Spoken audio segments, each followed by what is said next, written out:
ക്കണം. രാജ്യത്തുള്ള മുസ്ലിംസിനെയും രാജ്യത്തുള്ള ക്രൈസ്തവരെയും ഒഴിവാക്കണം. കൊന്നു തള്ളണം. ചരിത്ര താളുകളിലെ രക്തലിപികളാൽ എഴുതി വെച്ചിരിക്കുന്ന സത്യങ്ങൾ. ഗോകുലം ഗോപാലിന്റെ ഓഫീസുകളിൽ ഇഡിയുടെ റെയ്ഡ്. ഇത് നമ്മൾ പ്രതീക്ഷിച്ചതാ. കേന്ദ്ര സർക്കാരിനും മോദിക്കും എതിരെ ഇങ്ങനൊരു സിനിമ പ്രൊഡ്യൂസ് ചെയ്യാൻ വേണ്ടി അദ്ദേഹം തയ്യാറായ ആ നിമിഷം മുതൽ നമ്മൾ പ്രതീക്ഷിച്ചതാണ് അദ്ദേഹത്തിന്റെ ഓഫീസുകളിൽ ഇഡി റെയ്ഡ് ചെയ്യുമെന്ന്. ഇത്തരം മാർഗങ്ങളിലൂടെ പേടിപ്പിച്ച് നിർത്താൻ അല്ലാണ്ട് ഇവർക്ക് എന്ത് ചെയ്യാൻ സാധിക്കും? ഇതിലൂടെ ഇവർ നൽകുന്ന ഒരു സന്ദേശം, ഇനി ഒരിക്കലും ഒരാൾ പോലും, ഒരു ബിസിനസ്സുകാരൻ പോലും, ഒരു വ്യക്തി പോലും ഇവർക്കെതിരായിട്ടുള്ള ഒരു കാര്യങ്ങൾക്കും ഇറങ്ങിത്തിരിക്കാൻ തയ്യാറാവരുത്. തയ്യാറായാൽ ഇതാണ് അവർക്ക് വരുന്ന ഫലം. ഈ സിനിമ റിലീസായതിന്റെ ആദ്യ നാൾ മുതൽ എയറിൽ കയറിയതാണ് മോദിയും BJPയും RSSും VHPയും. ഇന്ന് വരെ താഴെ ഇറങ്ങാൻ കഴിഞ്ഞിട്ടില്ല. പുതിയ ജനറേഷനിലെ നമ്മൾ കളിയാക്കി വിളിക്കുന്ന 2K കിഡ്സ് എന്ന് പറയുന്ന ആ കുട്ടികൾ അടക്കം സെർച്ച് ചെയ്തുകൊണ്ടിരിക്കുകയാണ് ഗുജറാത്ത് കലാപത്തെ പറ്റി. അപ്പോൾ അങ്ങനെ അവര് അതിനെക്കുറിച്ചുള്ള അറിവുകൾ നേടിക്കൊണ്ടിരിക്കുകയാണ്. എന്താണ് ഗുജറാത്ത് കലാപത്തിൽ സംഭവിച്ചത്? ആരാണ് ഇതിന് ഉത്തരവാദികൾ? ആരാണ് ഇതിന് പിന്നിൽ? നൂറുകണക്കിന് ആളുകളെ നിഷ്ക്രൂരം കൊന്നു കൊല വിളിച്ച് പീഡിപ്പിച്ച് ഛിന്ന ഭിന്നമാക്കി രാജ്യത്തെ രണ്ടാക്കി വിഭജിക്കുന്ന രീതിയിലുള്ള വർഗീയ ലഹള, വർഗീയ കലാപത്തെ അഴിച്ചുവിട്ട് മനുഷ്യന്റെ മനസ്സിൽ വർഗീയ ധ്രുവീകരണം ഉണ്ടാക്കി വെച്ചത് ആരാണ്? ഈ കാര്യങ്ങളൊക്കെയും അവർക്കറിയണം. അവരുടെ മനസ്സിൽ ജാതിയും മതവും ഒന്നുമില്ല, രാഷ്ട്രീയം പോലും ഇല്ല. അങ്ങനെയുള്ള കുട്ടികളുടെ മനസ്സിലേക്ക് ഇത്തരമൊരു സിനിമ ചരിത്രത്തെ കുട്ടികളിലേക്ക് എത്തിച്ചു, പുതുതലമുറയിലേക്ക് ഈ ചരിത്രത്തെ എത്തിച്ച ഈ സിനിമ വ്യക്തിപരമായിട്ട് ചില കാരണങ്ങളാൽ എനിക്ക് അതിനകത്ത് കുറച്ച് കാര്യങ്ങളോട് എതിർക്കൊണ്ട് എങ്കിൽ പോലും ചരിത്രത്തെ അതിൽ കാണിച്ചു എന്നതിന്റെ പേരിൽ 24 കട്ടാണ് വന്നിരിക്കുന്നത്. 24 ഭാഗങ്ങൾ അതിൽ നിന്ന് കട്ട് ചെയ്തു എന്നാണ് അറിയാൻ സാധിച്ചത്. നിങ്ങൾ എത്രമാത്രം കട്ട് ചെയ്താലും, എത്രമാത്രം സിനിമകളെയും അല്ലെങ്കിൽ മറ്റിതര മീഡിയകളെയും സെൻസർ ചെയ്താലും ചരിത്രം ചരിത്രമായി തന്നെ തുടരും. നിങ്ങൾക്ക് അതിനെ ഒരു ചുക്കും ചെയ്യാൻ സാധിക്കത്തില്ല.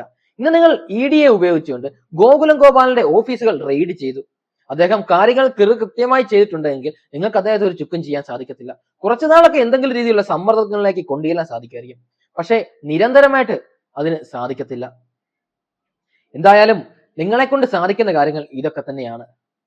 ചരിത്രത്തെ വളച്ചൊടിച്ചും ചരിത്രത്തിൽ നിന്ന് സെൻസർ ചെയ്തുമൊക്കെ നിങ്ങൾ ചെയ്ത ക്രൂരകൃത്യങ്ങളൊക്കെ മറയ്ക്കുവാനേ നിങ്ങൾക്ക് സാധിക്കത്തുള്ളൂ. ചെന്നൈയിലെയും കൊച്ചിയിലെയും ഒക്കെ ഓഫീസുകളിലാണ് EDയെ കയറി ഇറക്കിയേക്കുന്നത്. ഗോകുലം ഗോപാൽ എന്ന ആ മനുഷ്യനെ ഭീതിപ്പെടുത്താൻ, ഭയപ്പെടുത്തി ഇല്ലാണ്ടാക്കാനാണ് നിങ്ങൾ ശ്രമിക്കുന്നത്. ഇതിലൊന്നും തളരത്തില്ല. ഇതിലൊന്നും കേരള ജനതയോ ഈ രാജ്യത്തെ ആളുകളോ തളരത്തില്ല, തളരാൻ പാടില്ല.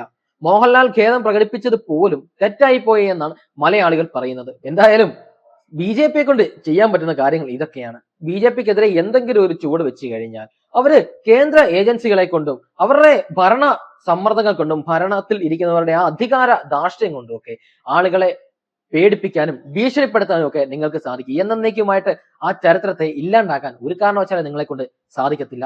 ചരിത്ര താളുകളിലെ രക്തലിപികളാൽ എഴുതി വെച്ചിരിക്കുന്ന സത്യങ്ങളാണ് ഇന്ന് ആ സിനിമയിലൂടെ വിളിച്ചു പറയപ്പെട്ടിരിക്കുന്നത്. ഒരു കാലത്ത് ഒരു സംസ്ഥാനത്തിനെ, ഒരു രാജ്യത്തിനെ മുഴുവൻ രക്തപങ്കിലമാക്കിയ ഒരു സർക്കാരായിരുന്നു മോദി സർക്കാർ. ഗുജറാത്ത് കലാപത്തിന്റെ ആസൂത്രകനായ നരേന്ദ്ര ദാമോദർ ദാസ് മോദി എന്ന നരേന്ദ്രമോദിയെ ഇന്ത്യയുടെ പ്രധാനമന്ത്രിയാക്കി വെച്ചിരിക്കുന്നത് തന്നെ വളരെ തെറ്റാണ്. രാജ്യം മുഴുവനായും നിങ്ങൾക്ക് രക്തപങ്കിലമാക്കണം. രാജ്യത്തുള്ള മുസ്ലിംസിനെയും രാജ്യത്തുള്ള ക്രൈസ്തവരെയും ഒഴിവാക്കണം, കൊന്നു തള്ളണം. ഇതാണ് നിങ്ങളുടെ മനസ്സിൽ നിങ്ങൾ ആഗ്രഹിക്കുന്ന കാര്യങ്ങൾ. മുസ്ലിംസിനെതിരെ ക്രൈസ്തവരെ ഏകോപിപ്പിച്ചുകൊണ്ട് തമ്മിൽ തല്ലിച്ച് അതിനിടയിൽ നിന്ന് ചോര കുടിക്കുന്ന ആ ചെന്നായി ആകാൻ വേണ്ടിയാണ് നിങ്ങൾ ശ്രമിച്ചുകൊണ്ടിരിക്കുന്നത്. ഒരിക്കൽ കൂടി മുസ്ലിംസിനോടും ക്രൈസ്തവരോടും പറയാനുള്ളത്, മുസ്ലിംസിനെ മുഴുവൻ കൊന്നൊടുക്കിയതിന് ശേഷം അടുത്തത് ഇവർ കൊല്ലാൻ പോകുന്നത് ക്രൈസ്തവരെയാണ്. ഇപ്പോൾ ഇവർ ചെയ്തുകൊണ്ടിരിക്കുന്നതും ക്രൈസ്തവ വേട്ടയാണ്. മുസ്ലിംസിനെയും ക്രൈസ്തവരെയും ഈ രാജ്യത്ത് നിന്ന് തുടച്ചു നീക്കിയിട്ട് ഈ രാജ്യത്തെ ഒരു ഹൈന്ദവ രാജ്യമാക്കി മാറ്റുന്നതിന് വേണ്ടിയുള്ള പെടാപ്പാടുകളാണ് ഇവർ ചെയ്തുകൊണ്ടിരിക്കുന്നത്. വളരെ അപ്ഡേറ്റഡ് ആയിട്ടുള്ള ഒരു ഹൈന്ദവ രാജ്യം അല്ല ഇവർ ഉദ്ദേശിക്കുന്നത്. പണ്ട് കാലത്തുള്ള രാജാക്കന്മാരുടെ ആ ഭരണം, ഒരുത്തൻ പറയുന്ന കാര്യങ്ങൾ രാജാവിനെതിരായി വന്ന രാജാവ് തല വെട്ടാൻ ആജ്ഞാപിക്കും. തല അന്നേരം തന്നെ ശിരച്ഛേദനം നടത്തും. എതിർക്കാൻ ഒരാളും വരത്തില്ല. അത്തരത്തിലുള്ള പഴയ കാലഘട്ടത്തിലെ വർഷങ്ങൾക്ക് മുമ്പ് നടന്ന ആ രാജഭരണ അനീതി, ആ രാജഭരണ അനീതികൾ വീണ്ടും കൊണ്ടുവരാൻ വേണ്ടിയിട്ടാണ് ഇവരുടെ ശ്രമം. ഇവരുടെ ചതിക്കുഴിയിൽ ചെന്ന് വീഴരുത്. വളരെ സൂക്ഷിച്ച് മാത്രം ഓരോ കാര്യങ്ങളിൽ ഇടപെടുക. അതുകൊണ്ട് ഈ സിനിമയുടെ അണിയറ പ്രവർത്തകരേക്ക് ഒരു സന്ദേശം, ഇനിയും നിങ്ങളുടെ പലരുടെയും ഓഫീസുകളിൽ ED റെയ്ഡ് വന്നേക്കാം. നിങ്ങളുടെ പേപ്പർ ഭാഗങ്ങളൊക്കെ നിയമപരമായിട്ടുള്ള കാര്യങ്ങളൊക്കെ നിങ്ങൾ കൃത്യമാക്കി തന്നെ വെച്ച് EDയെ സ്വാഗതം ചെയ്യാൻ വേണ്ടി തയ്യാറായിരിക്കുക.